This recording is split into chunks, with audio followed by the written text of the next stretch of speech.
Hello, family and friends. How are you today?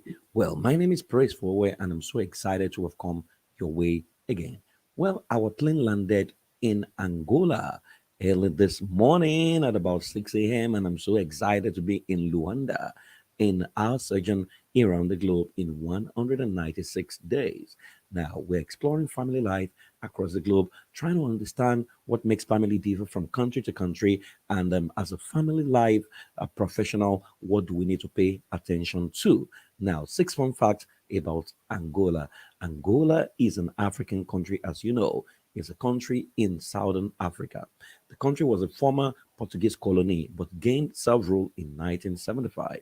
After years of civil war, Angola is slowly emerging as a major economic powerhouse in Africa and has one of the fastest growing economies in the world. There is no single national identity, typical of the typical, Southern African, Western African country.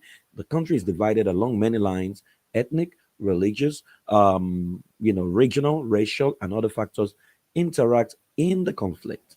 All Angola speak the language called Bantu of the Niger Congo language family. Over nine ethnic groups exist in Angola.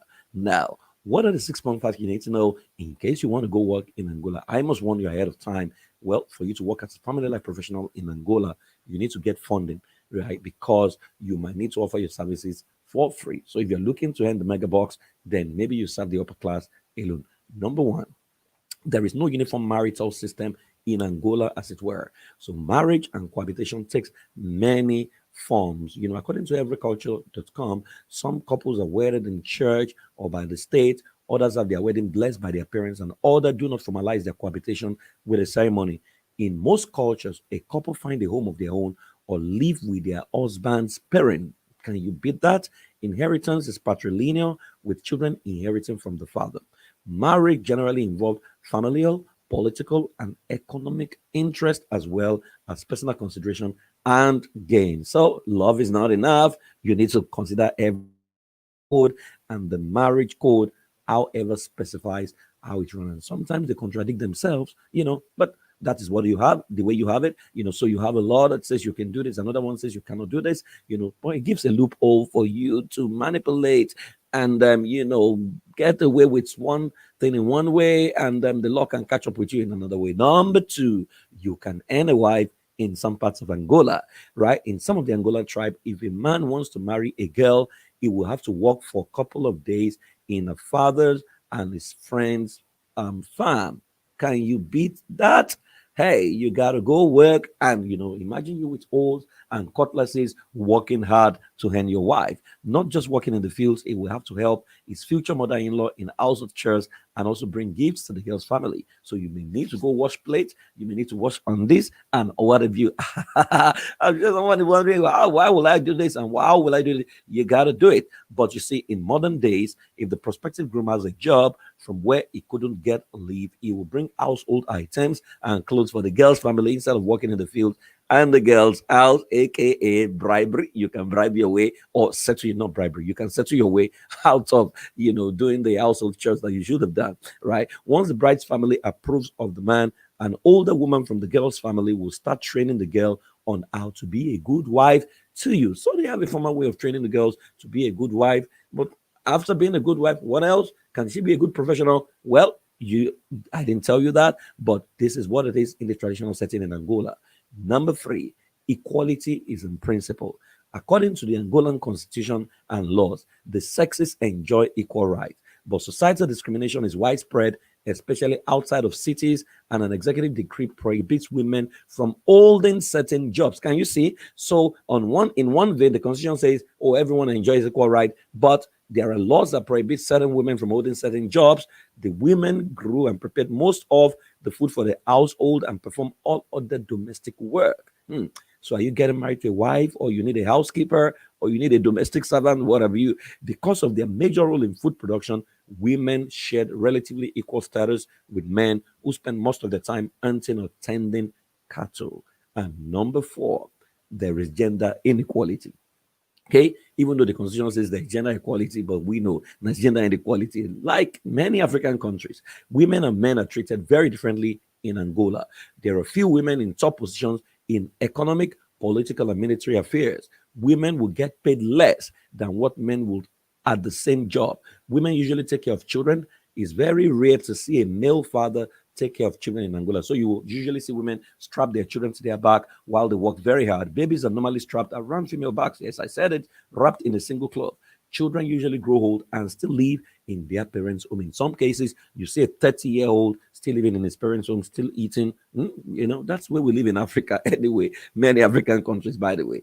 Number five, child abuse is rampant in Angola. The infant mortality rate in Angola is one of the highest in the world, and the average life expectancy of an Angola is extremely low. Of course, for a country that has been ravaged by war for several years, the question I always ask myself is why are African countries always fighting themselves? Sometimes why they're fighting themselves is something you don't even know. You can't pick it, but they keep fighting. Is there someone sponsoring the war, or someone creating an imbalance? I would not know, but that is what I have noticed. Now, structures, material, as well as qualified personnel are largely insufficient. Hygiene, healing, and care are not offered to everyone.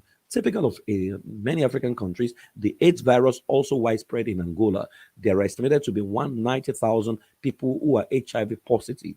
The majority of them are women. One in four kids work to support the family. So you can see when a child is supposed to go to school, is working to support family. Low self-esteem is very, very rife. Of course, that's what you would expect from a traumatized background of years of war in the country. Many kids can't attend school because of war. The age of consent in Angola, according to penal code, is 12 years old. The age of consent when it has to do with sex. However, sexual relations with minor age 12 to 15 can sometimes be considered sexual abuse, while the age of marriage is 18 according to the family code. So you can see there's the penal code, there is the family code. The penal code says age of consent is 12, the family code says is 18 for marriage. So where do we run to? So when you do it at age 12, you can run in the name of the penal code. When you wait till 18, you can say it's the family code. So you can see once you have different constitution, different laws in the country, it creates all kinds of loophole for evil to be able to work there. They don't say that's evil, it's part of their culture. So if you want to work there, you need to learn how to bypass this conscious resistance and brings to the fore, you don't go there and say this is wrong or this is right. No, you need to find something that appeals to the selfishness or selfish interest of many of the leaders in a way that they can see that this is injurious to the health of a child. Now, number six, polygamy and house. There are households headed by women. The war is primarily a male affair, and a few women go off to fight. Many young men have died in war. As a consequence, a growing number of households are headed by women, and polygamy has not decreased as it has in most other African countries. Male are mostly in the urban area, while female are mostly in the rural areas. So you can see a bit of polygamy here and there. People can have one wife here and go to the rural area and have like three other women, okay? But you see predominantly a number of households headed by women because maybe the husband has died at the war front. But the war assist right now is fairly a stable economy, one of the fastest growing in the world. Very pleasant country, amazing country, African country. Be ready to dance, be ready to see all kinds of fun, be ready to eat the typical African dish.